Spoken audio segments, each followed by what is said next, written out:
ويوم نحشر من كل أمة فوجا ممن يكذب بآياتنا فهم يوزعون حتى إذا جاءوا قال أكذبتم بآياتي ولم تحيطوا بها علما أم ماذا كنتم تعملون ووقع القول عليهم بما ظلموا فهم لا ينطقون ألم يروا أنا جعلنا الليل ليسكنوا فيه والنهار مبصرا إن في ذلك لآيات لقوم يؤمنون ويوم ينفخ في الصور ففزع من في السماوات ومن في الأرض إلا من شاء الله وكل أتوه داخرين وترى الجبال تحسبها جامدة وهي تمر مر السحاب صنع الله الذي أتقن كل شيء إنه خبير بما تفعلون من جاء بالحسنة فله خير منها وهم من فزع يومئذ آمنون ومن جاء بالسيئة فكبت وجوههم في النار هل تجزون إلا ما كنتم تعملون إنما أمرت أن أعبد رب هذه البلدة الذي حرمها وله كل شيء وأمرت أن أكون من المسلمين وأن أتلو القرآن فمن اهتدى فإنما يهتدي لنفسه ومن ضل فقل إنما أنا من المنذرين وقل الحمد لله سيريكم آياته فتعرفونها وما ربك بغافل عما تعملون ويوم نحشر من كل أمة فوجا ممن يكذب بآياتنا فهم يوزعون ويوم جس دن نحشر ہم جمع کریں گے من سے کل امت ایک گروہ فوجن ایک گروہ ممن سے جو یکذب جٹلاتے تھے بآیاتنا ہماری آیتوں کو فهم پھر وہ یوزعون ان کی جماعت بندی کی جائے گی اور جس دن گھیر بلائیں گے ہم ہر ایک فرقے میں سے ایک جماعت جو جٹلاتے تھے ہماری باتوں کو پھر ان کی جماعت بندی ہوگی ہر گناہ والوں کے جتھے اور جماعتیں الگ الگ ہوں گی تو بھی عموماً مفسرین نے فهم یوزعون کے معنی روکنے کے لیے ہیں یعنی ہر امت کے مکذبین کو معاشر کی طرف لے چلیں گے اور وہ اتنی کثرت سے ہوں گے کہ پیچھے چلنے والوں کو آگے بڑھنے سے روکا جائے گا جیسے انبوہ کثیر میں انتظام قائم رکھنے کے لیے کیا جاتا ہے حتى إذا جاءوا قال أكذبتم بآياتي ولم تحيطوا بها علما أم ماذا كنتم تعملون حتى یہاں تک کہ اذا جاءوا جب وہ آ جائیں گے قال فرمائے گا اکذبتم کیا تم نے جھٹلایا بآیاتی میری آیات کو ولم تحیطوا حالانکہ احاطہ میں نہیں لائے تھے بہا ان کو علم کے ام ماذا یا کیا کنتم تعملون تم کرتے تھے یہاں تک کہ جب حاضر ہو جائیں گے فرمائے گا کیوں جھٹلایا تم نے میری باتوں کو نہ آ چکی تھی تمہاری سمجھ میں یا بولو کہ کیا کرتے تھے یعنی پوری طرح سمجھنے اور تمام اطراف وجوہوں پر نظر ڈالنے کی کوشش بھی نہ کی پہلے ہی جھٹلانا شروع کر دیا یا بولو یہ نہیں تو اور کیا کرتے تھے یعنی اس کے سوا تمہارا کام ہی کیا تھا اور ممکن ہے یہ مطلب ہو کہ بے سوچے سمجھے تکذیب ہی کی تھی یا بولو اس کے سوا اور بھی کچھ گناہ سمیٹے تھے وَوَقَعَ الْقَوْلُ عَلَيْهِمْ بِمَا ظَلَمُوا فَهُمْ لَا يَنطِقُونَ اور واقع پورا ہو گیا القول وعدہ عذاب علیہم ان پر بما ظلموا اس لیے کہ انہوں نے ظلم کیا فہم پس وہ لا ينطقون نہ بول سکیں گے وہ اور پڑ چکی ان پر بات اس واسطے کہ انہوں نے شرارت کی تھی اب وہ کچھ نہیں بول سکتے یعنی ان کی شرارتوں کا یقینی ثبوت ہو چکا اور خدا کی حجت تمام ہو چکی اب آگے وہ کیا بول سکتے ہیں باقی بعض آیات میں جو ان کا عذر پیش کرنا مذکور ہے وہ شاید اس سے پہلے ہو چکے گا بہرحال نفی و اثبات کو اختلاف مواطن پر حمل کیا جائے أَلَمْ يَرَوْا أَنَّا جَعَلْنَا اللَّيْلَ لِيَسْكُنُوا فِيهِ وَالنَّهَارَ مُبْصِرًا إِنَّ فِي ذَلِكَ لَآيَاتٍ لِقَوْمٍ يُؤْمِنُونَ أَلَمْ يَرَوْا کیا وہ نہیں دیکھتے انا کہ ہم ہم نے بنایا اللیل رات لیسکنوا کے آرام حاصل کریں فیہ اس میں والنہار اور دن مبصرًا دیکھنے کو ان بے شک فی ذَلِكَ اس میں لآیات البتہ نشانیاں لقوم ان لوگوں کے لیے یؤمنون ایمان رکھتے ہیں کیا نہیں دیکھتے کہ ہم نے بنائی رات کے اس میں چین حاصل کریں اور دن بنایا دیکھنے کا البتہ اس میں نشانیاں ان لوگوں کے لیے جو یقین کرتے ہیں یعنی کیسے کھلے نشان اللہ تعالیٰ نے دنیا میں دکھلائے پر ذرا بھی غور نہ کیا ایک رات دن کے روزانہ عدل بدل ہی میں غور کر لیتے تو اللہ کی توحید پیغمبروں کی ضرورت اور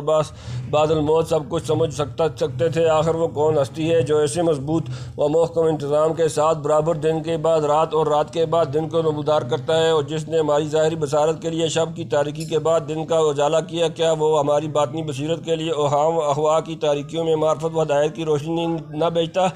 پھر رات کیا ہے نیند کا وقت ہے جس ہم موت کا ایک نمونہ قرار دے سکتے ہیں اس کے بعد دن آیا پھر آنکھیں کھول کر ادھر ادھر پھرنے لگے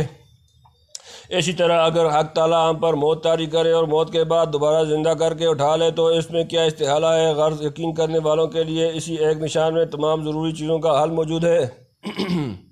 وَيَوْمَ يُنفَخُ فِي الصُّورِ فَفَزِعَ مَنْ فِي السَّمَاوَاتِ وَمَنْ فِي الْأَرْضِ إِلَّا مَنْ شَاءَ اللَّهُ وَكُلٌّ أَتَوْهُ دَاخِرِينَ۔ وَيَوْمَ جس دن يُنفَخُ پھونک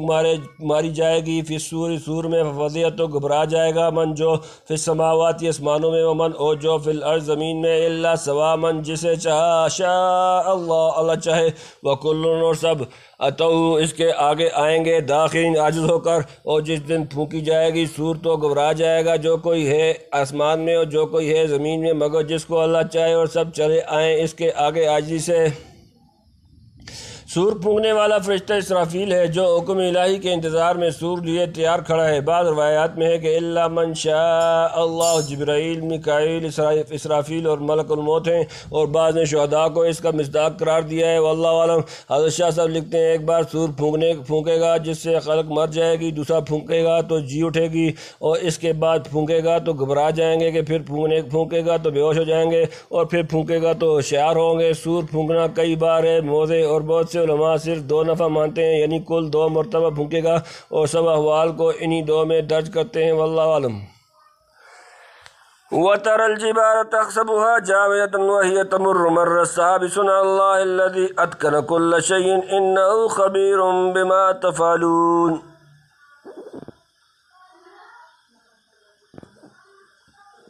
وَتَرَى اور تو دیکھتا ہے الجبال پہاڑ جمع تحسبها تو خیال کرتا ہے انہیں جامعتاً جمع ہوا، وہیا اور وہ تمر چلیں گے مر السحاب بادلوں کی طرح چلنا، سبحان اللہ اللہ کی کاریگری، الذی وہ جس نے اتقن خوبی سے بنایا کل شیء ہر شے، انہو بے شک وہ خبیر باخبر بما اس سے جو تفعلون تم کرتے ہو۔ اور تو دیکھتے پہاڑوں کو، دیکھے پہاڑوں کو سمجھے کہ وہ جم رہے ہیں اور وہ چلیں گے جیسے چلے بادل، کاریگری اللہ کی جس نے سادا ہے ہر چیز کو، اس کو خبر ہے جو کچھ تم کرتے ہو۔ یعنی جن بڑے بڑے پہاڑوں کو تم اس وقت دیکھ کر خیال کرتے ہو کہ ہمیشہ کے لیے زمین میں جمے ہوئے ہیں، کبھی اپنی جگہ سے جنبش نہ کھا سکیں گے، قیامت کے دن یہ روئی کی گالوں کی طرح فضا میں اڑتے پھریں گے اور بادل کی طرح تیز رفتار ہوں گے۔ وبست الجبال بسا فکانت ہباء منبثا،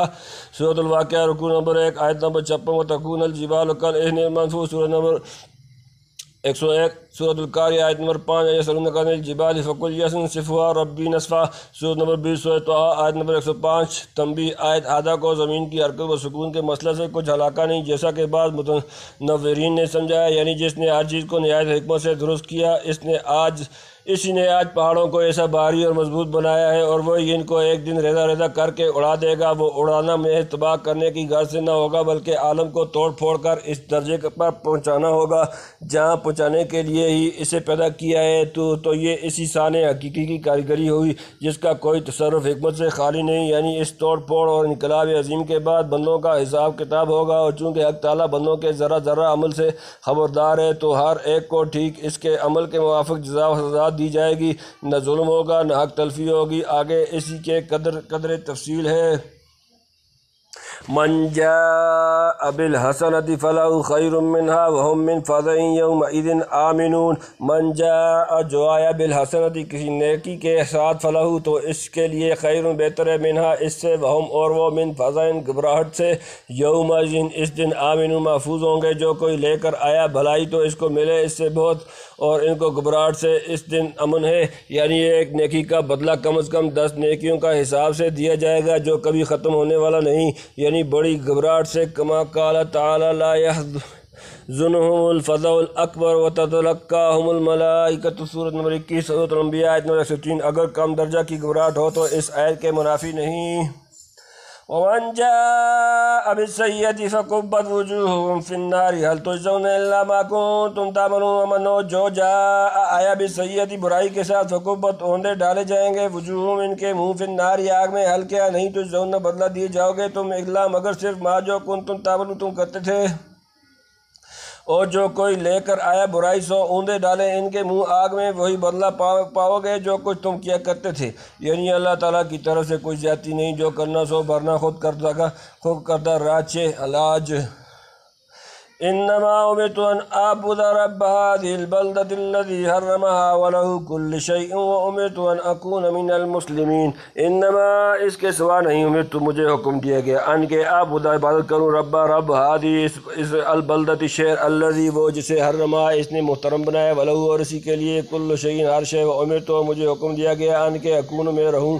من سے المسلمین جمع مسلمان فرمانبردار۔ مجھ کو یہی حکم ہے کہ بندگی کروں اس شہر کے مالک کی جس نے اس کو حرمت دی اور اسی کی ہے ہر ایک چیز، اور مجھ کو حکم ہے کہ رہوں حکم برداروں میں۔ شہر سے مراد مکہ معظمہ جسے خدا تعالیٰ نے معظم و محترم بنایا، اس تخصیص و تشریف کی بنا پر رب کی اضافت اس کی طرف کی گئی، ورنہ یوں ہر چیز کا رب اور مالک وہی ہے، یعنی ان لوگوں میں رہوں جو حق تعالیٰ کی کامل فرمانبرداری کرنے والے اور اپنے کو ہمتاً اس کے سپرد کر دینے والے ہیں۔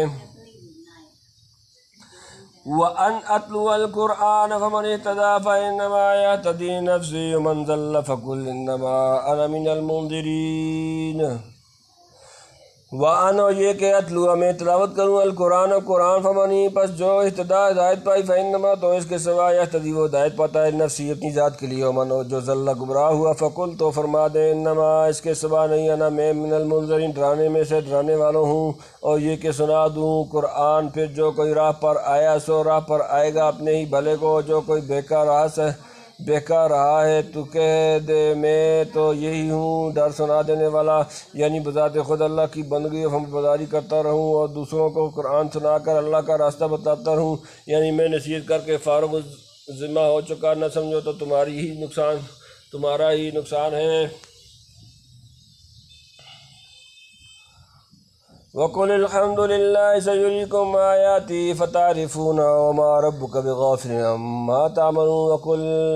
اور فرما دیں الحمد تمام تعریفیں للہ اللہ کے لیے، سَيُرِيكُمْ وہ جلد دکھا دے گا تمہیں آیاتی اپنی نشانیاں، فَتَعْرِفُونَهَا پس تم پہچان لوگے انہیں، وَمَا اور نہیں رَبُّكَ تمہارا رب بِغَافِلٍ غافل بے خبر عَمَّا اس سے جو تعملون تم کرتے ہو، کہ تعریف ہے سب اللہ کو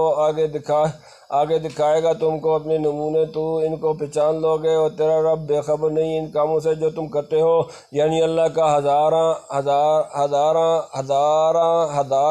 شکر جس نے مجھ کو ہادی و مہتدی بنایا، فی الحقیقت تعریف کے لائق اسی کی ذات ہے جس کو خوبی یا کمال ملا وہیں سے ملا، یعنی آگے چل کر حق تعالیٰ تمہارے اندر یا تم سے باہر اپنی قدرت کے وہ نمونے اور میری صداقت کے ایسے نشان دکھلائے گا جنہیں دیکھ کر سمجھ لو گے کہ بے شک یہ اللہ کی وہی آیات ہیں جن کی خبر پیغمبر نے دی تھی، باقی اس وقت کا سمجھنا تم کو نافع ہو یا نہ ہو جداگانہ چیز ہے، علامات قیامت وغیرہ سب اس کے تحت میں آ گئیں، یعنی جو عمل و معاملہ تم کرتے ہو سب اس کی نظر میں ہے، اسی کے موافق آخرکار بدلہ ملے گا۔ اگر سزا وغیرہ میں تاخیر ہو تو نہ سمجھو کہ اللہ تعالیٰ ہماری کرتوت سے بے خبر ہے۔ سورۃ النمل وللہ الحمد والمن۔